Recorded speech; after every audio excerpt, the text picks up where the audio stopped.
Welcome to the first CPD on-demand session on metacognition and self-regulation.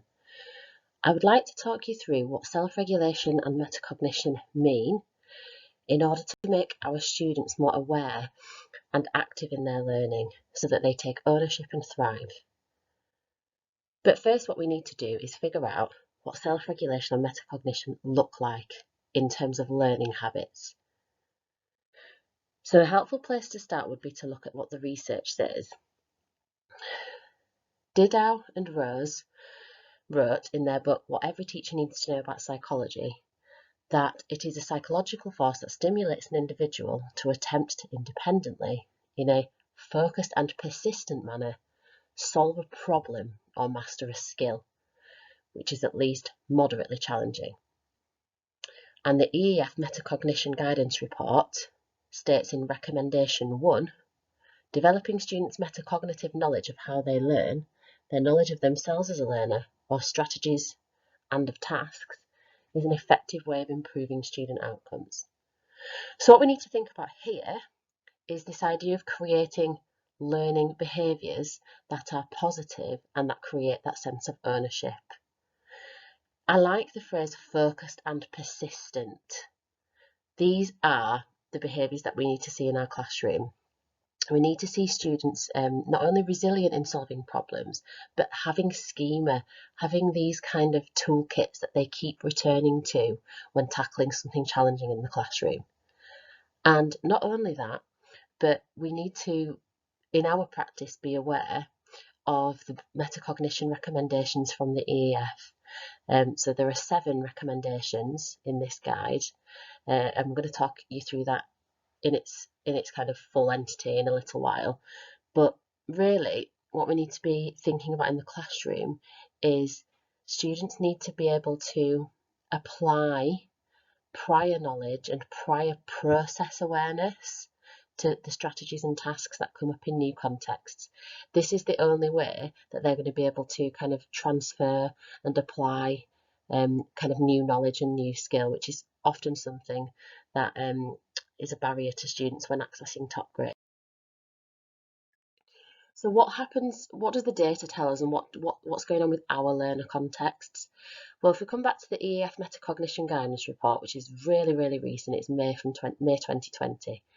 And according to this report, metacognition and self-regulation are the second most impactful strategies for improving progress, and they can actually add up to about 8 months progress for the disadvantaged cohort. So it's pretty proven that these are the things that are going to make the most impact for our students. And Dan Nichols, I attended a CPD a couple of weeks ago about looking at the education landscape following the COVID recovery, following the COVID crisis. And Professor Dan Nichols, he's a geography professor and works for a big trust down south. He performed a session on the leaderships that's required to address the disadvantage gap, and it was the best CPD I've been to in a long while. It's on Blue Sky, which I think I know as a trust that we have access to. If you'd like to have a read of the materials or see the videos, just contact me and I can get you logged in. But he talks about how lockdown actually could have it widened the gap even further between the advantaged and the disadvantaged, because not only do the disadvantaged become more so because of their contexts, the very structures of their households even, but the advantaged can become more advantaged as well. So if you think in terms of how students are possibly developing reading stamina, they're doing way more independent reading, they've got more space and time to do that with a less kind of schedule bound day. Some of our students, for example, might have kind of embarked on this, and they might be doing kind of more independent project work. And we need to harness those skills that some of the advantaged have developed, absolutely. But we need to make sure that the disadvantaged don't lose out more. And this is why metacognition and self-regulation are the most important strategies going forward from September.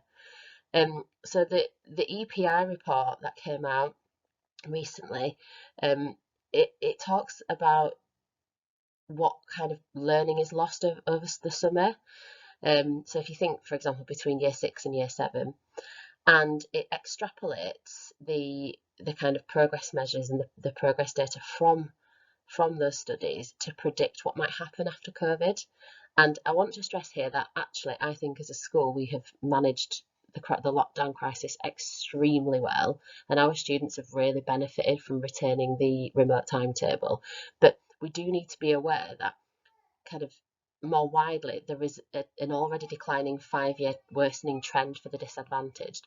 And according to this report, I think this is a bit of a bogus figure, but it might explain, how necessary teaching and learning measures are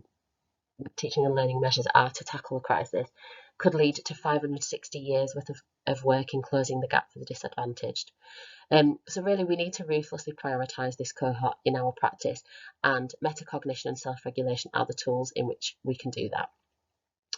And then if we look at our data, I think most learning directors and curriculum leaders will be aware that we do have a little mismatch between our GCSE progress and our A-level progress. And not for everyone, but for a lot of subject areas, the new to school students flounder a little bit in our context. And what we really need to do is make sure that doesn't happen. We need to make, and I think if we really drill down into why that's happening, there might be a greater need to adapt teaching and support these new to school learners. But if you think about it from a learning behaviour point of view, are we allowing students in A-level to kind of rely on their previous learner behaviours? So new to school students, for example, might have been spoon-fed more so than our GCSE cohorts, and might expect the same level of structuring and scaffolding when they get to sixth form, which is absolutely not the best way of teaching, as we know. But what can we do to kind of move them on from that kind of spoon feeding process to a more independent learning process? And I'm going to talk you through some strategies that may help. Looking further, delving a bit deeper into the research, this is a quote from Quigley in the Metacognition Guidance Report. He says, metacognition is about the ways learners monitor and purposefully direct their learning. Having decided that a particular cognitive strategy for memorization, for example, is likely to be successful, a pupil then monitors whether it's indeed been successful and then deliberately changes or not their memorization method based on that evidence. And actually, if you look at David Diddell, the Learning Spies blog on this, which I'm going to come on to in a second, he gives some examples of student language and student behaviours that would be evidence of this this memorization shift as a result of metacognition. So it's students who might say, oh, actually, remembering that equation didn't work for me, so I created a mnemonic. And they might have come to that decision completely independently, and they might have, what they've done there is identify their own best tools in remembering things. And that is a really good example of metacognition. But the crux of this is they are adapting their behaviour and directing future learning based on past applications. That is effective metacognition and self-regulation. So in Diddell's blog, he uses a really good analogy. He talks about novices and experts and the metaphor of being in a wood, being in a forest. So he talks about how novices would tackle a problem as soon as they see it. They see the trees, they don't see the bigger picture. They focus on detail, they ignore structure. That's what they lack. They lack structure. They lack a kind of history of structure and processes. They're not aware of that history. And they plunge in and they just plan small stratagems, which only takes them so far.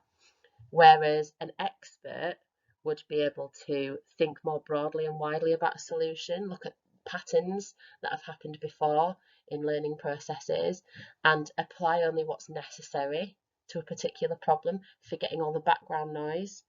And Didar then talks about how we need to find effective ways of scaffolding what we want students to learn and model the way we want them to apply this learning. So it's not enough to just tell students that they need to adapt their learning behaviours based on individual learning preferences. We need to show them a different range of strategies in a toolkit that they can then select and use for themselves. So essentially, we need to provide them with a toolkit that will, and model it, explicitly model it in the classroom, model all these strategies, and they can then run with that and adapt and personalise as necessary.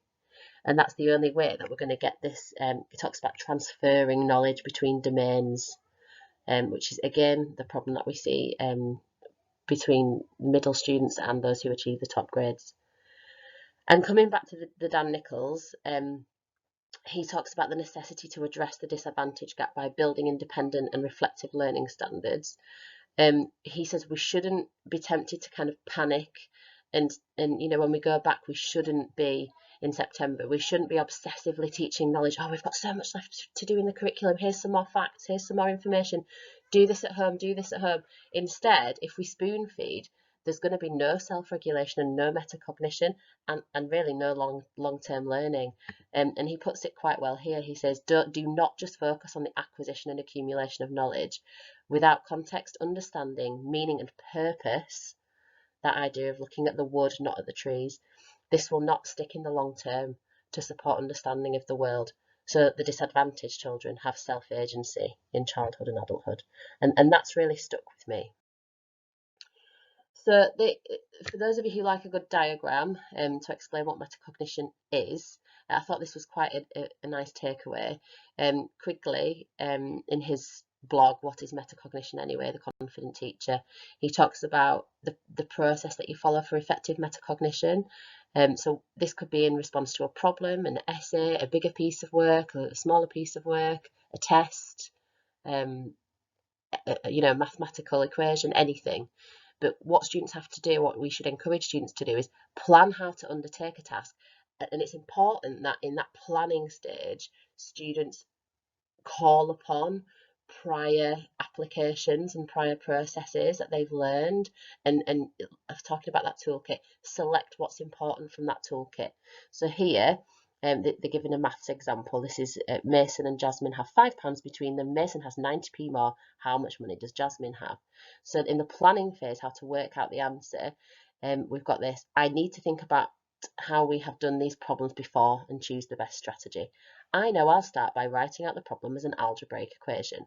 So they have selected something from their toolkit in their memory about a previous problem that they solved in class with you. Then that's where the cognition begins. So this is where you've got to kind of do the thinking and be the active learner. You follow that up with some monitoring. You've got to monitor the strategy to check progress. And then we're moving on to evaluating the overall success. So has this improved my understanding of the task?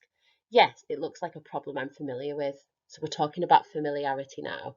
In order to, a lot of the research says that in order to have effective cognition, again, it's about minimizing that background noise. I know that we've done a lot in the science of learning about cognitive load. Well, if you've provided familiarity in your structures and your scaffolds of processes in solving a problem, for example, then that is the best way to create effective cognition when actually tackling a new problem. The background noise is minimal, the cognitive load is minimal. Students can then really activate their cognition for the new problem. That's where the learning goes, not all the unnecessary background noise. And then being able to evaluate the process, so not evaluate the question, but evaluate the process. Was this an effective method and strategy in my toolkit? So this is really about having knowledge of yourself and how you approach a problem, having a knowledge of the task and having a knowledge of the strategies, that toolkit. I'm not going to talk through the whole 7 recommendations from the Metacognition and Self-Regulated Learning Guide, but they are an absolute blueprint for your classroom. Really, any good practitioner would be using these naturally anyway, but it is worth you having a read by yourselves. I just wanted to draw your attention to some, I think, particularly essential kind of strategies that would promote metacognition. So the first one here is about explicitly teaching. So being explicit with students is so important when we're teaching this. And here it talks about explicit instruction in cognitive and metacognitive strategies. So you've got to make sure that students know that they need to draw upon a previous strategy in a toolkit before tackling a problem.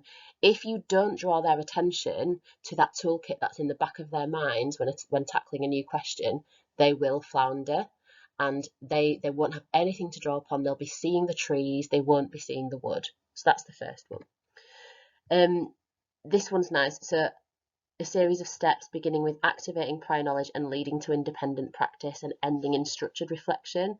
So this is that process that we just looked at on the previous slide, but it's really clearly put here. So this is the process that you would prompt in the classroom. Get the students to activate prior knowledge. Where have we seen this type of question before? In a different part of the exam, in a different unit that we've studied. What can we learn from how we tackled that? All these questions that should be going on before the cognitive process starts, and it will start to become natural and independent. Modelling your own thinking is hands down, I think, the most effective way of creating those reflective metacognitive students. So, I think most of us do this anyway, but verbalise your thinking. So this is a good example when you're doing live modelling, and I should stress live modelling is so important to create this kind of learner. Verbalise your thinking. So what do I know about problems like this? Well, last week we tackled this question. Who remembers that? And how did we tackle this question? And you can kind of talk them through your thought processes. For those of you who have more narrative subjects as well, David Didow talks about kind of guided reading practice. So we do this in English all the time, reading a play, reading a novel. We don't just read out the words. We're modelling thought as we're reading. We're discussing ideas. We are kind of modelling how to analyse at kind of morphological level. We are modelling how to kind of think of really difficult concepts, political concepts, ideas about society when we're reading novels and plays and poems. So that's guided reading. Have a look at David Didow if you're interested in that. This is about challenge. Now we need to be careful with this because this can be read. This can create a few misconceptions, I think.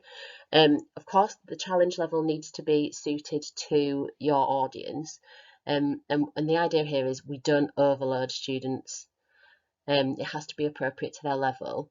So it talks here about tasks not overloading their cognitive process. We need to create the best kind of environment, if you like, learning environment for them to apply new strategies. So it's what I was saying before about reducing that background noise, reducing cognitive load so that they can transfer in a kind of clean and neat and simple way without any of that interference.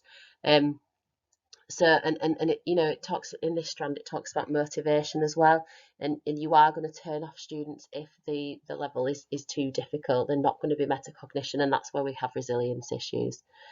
Here it's about explicitly teaching pupils how to organise and manage their learning independently, and I think we've got a really good culture of this at our school, actually, especially with some of our top students. But it talks about the importance of feedback in creating these behaviours. So if our feedback is effective, students are much more kind of confident and they're more equipped to judge accurately how effectively they're learning. So if you think about the wood analogy again that I keep coming back to, giving the feedback would give them that kind of that map, if you like, to navigate the woods. It gives them that map, it gives them more structure to figure out again that learning process and to start planning for future learning and application. So The last thing I wanted to talk you through really is what kind of strategies you could use. And these are the absolute basics of metacognition and self-regulation in the classroom. And these are all things that I think, a lot of us do. The expert practitioners do this naturally. You encourage metacognitive collaborative talk in the classroom. So this is asking questions that invite students to reflect on how they think and how others think, how others have tackled a question, what process and structures and systems and strategies other students have used in the application of new knowledge. So why did student X start like this? When did we look at this, this topic, this skill before? How can we apply the same logic? Um, and that's really linked to the second one, modelling thought.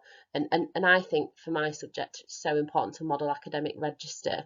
But really, it's modelling learning processes.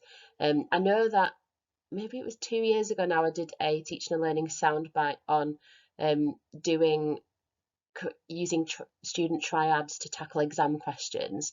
And two of the students would be tackling the exam question, and the third one would be an evaluator who would write down the processes that the students have followed, and then as a three they would come together and look at how they tackled it and how they could improve it. And it's a really good differentiation task as well, because the third student can be the absolute top student who would be really metacognitive and really aware of processes, structures and systems, and what toolkits their peers should have been using. So I think that is a real, if you want to have a look at the model that I use there, just get in touch. I think it's a really effective, particularly revision tool. Something to think about with mocks coming up. You've got to follow everything up with independent practice, though. It's no good constantly modelling and structuring all that metacognitive talk yourself. It's got to become natural to them. So let them off the lead every now and again. Give them that time and space to practice it themselves and on each other. You've got to review independent practice together and unpick those processes and strategies using prompt and reflective and evaluative questioning. And this is really linked to the bit just underneath it.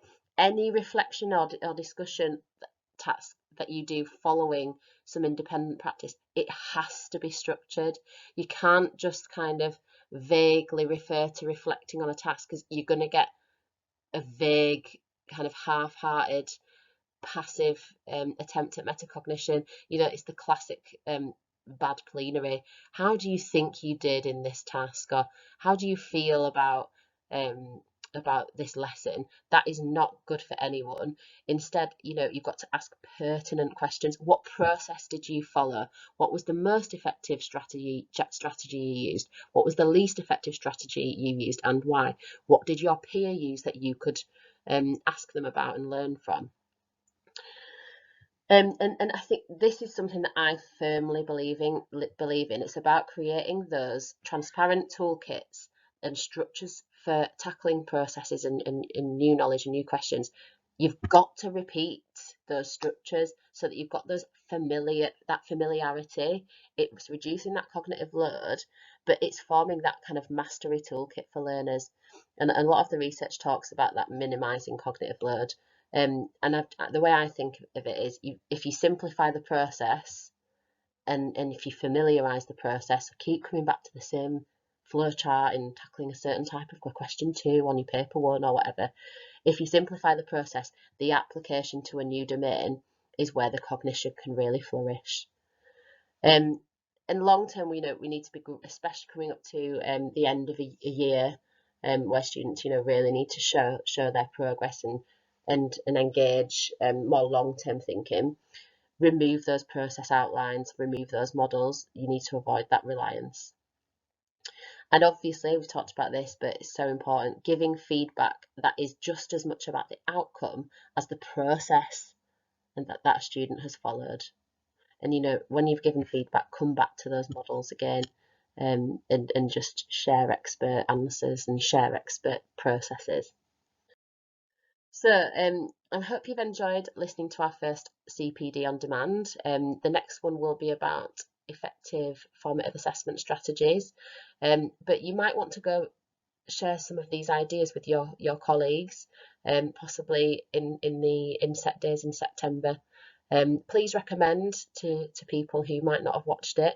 I do think this could create some really top-notch reflective practice from our students in the classroom, and crucially could really reduce the disadvantage gap for those more fragile learners in our context.